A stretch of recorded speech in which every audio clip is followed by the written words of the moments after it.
नमस्कार। चलिए आज एक ऐसे सफर पे निकलते हैं जहां पहाड़ सचमुच बादलों से बातें करते हैं, जहां हवा में भक्ति घुली हुई है और जहां से जन्म होता है दक्षिण की गंगा गोदावरी नदी का।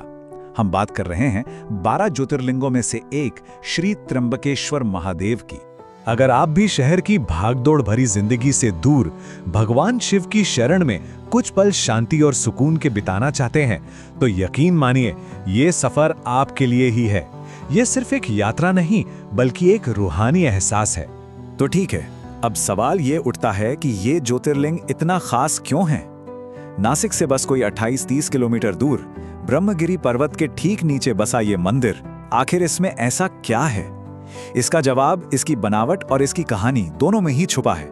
यही वो एक सवाल है जो त्र्यंबकेश्वर को सभी 12 ज्योतिर्लिंगों में सबसे अलग, सबसे अनोखा बनाता है।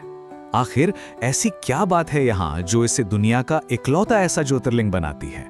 तो देखिए, सबसे बड़ा और सबसे अहम फर्क ये है कि बाकी सभी 11 ज्योतिर्लिंग भगवान शिव के निराकार स्वरूप यानी लिंगम के रूप में है, लेकिन त्र्यंबकेश्वर ये एकमात्र ऐसी जगह है जहां लिंगम के अंदर 3 छोटे-छोटे मुख हैं जो ब्रह्मा, विष्णु और महेश तीनों का प्रतिनिधित्व करते हैं।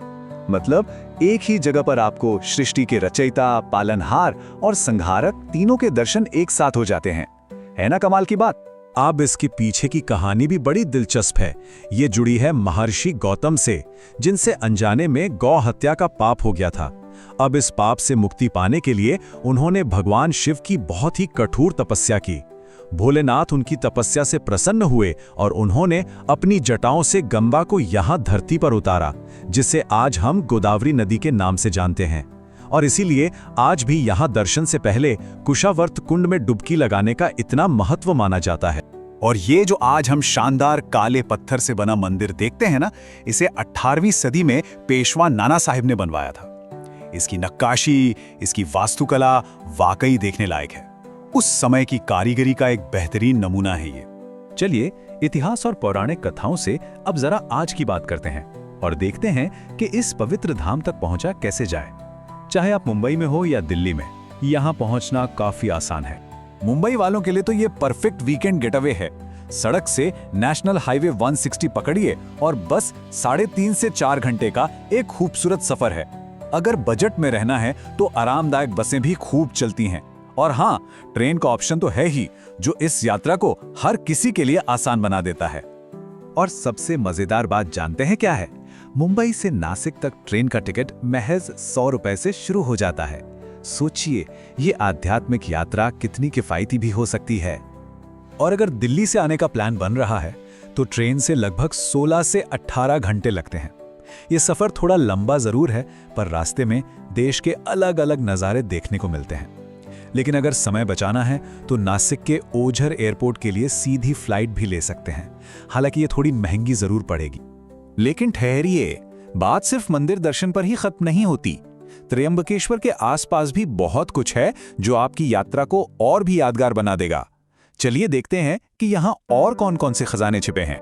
अगर थोड़ी हिम्मत और जोश है तो ब्रह्मगिरी पर्वत पर ट्रेकिंग के लिए जरूर जाइए, जहां से गोदावरी नदी निकलती है। पास में ही अंजनेरी पर्वत है, जिसे भगवान हनुमान का जन्म स्थान माना जाता है। और हाँ, एडवेंचर के शौकीनों के लिए हरिहर किला तो एक जबरदस्त जगह है। और हरिहर किला, अरे भाई, ये कोई ऐसा वैसा किला नहीं है। इसकी चढ़ाई ही इसका सबसे बड़ा रोमांच है। लगभग 80 डिग्री की सीधी खड़ी चट्टानी सीढ़ियां। इन्हें चढ़ने में जो एड्रेनालिन रश मिलता है ना, वो अनुभव ही अलग है। चलिए अब कुछ काम की बातें कर लेते हैं। कुछ ऐसी टिप्स जो आपकी इस यात्रा को और भी आसान और आरामदायक बना देंगी। ये छोटे छोटे पॉइंट्स आपके बहुत काम आएंगे। रुकने के लिए यहाँ 800 से लेकर 3000 रुपए तक में धर्मशालाएं और होटल आसानी से मिल जाते हैं। खाने पीने में यहाँ का लोकल मिसल पाव और वड़ा पाव खाना बिल्कुल मत भूलिएगा।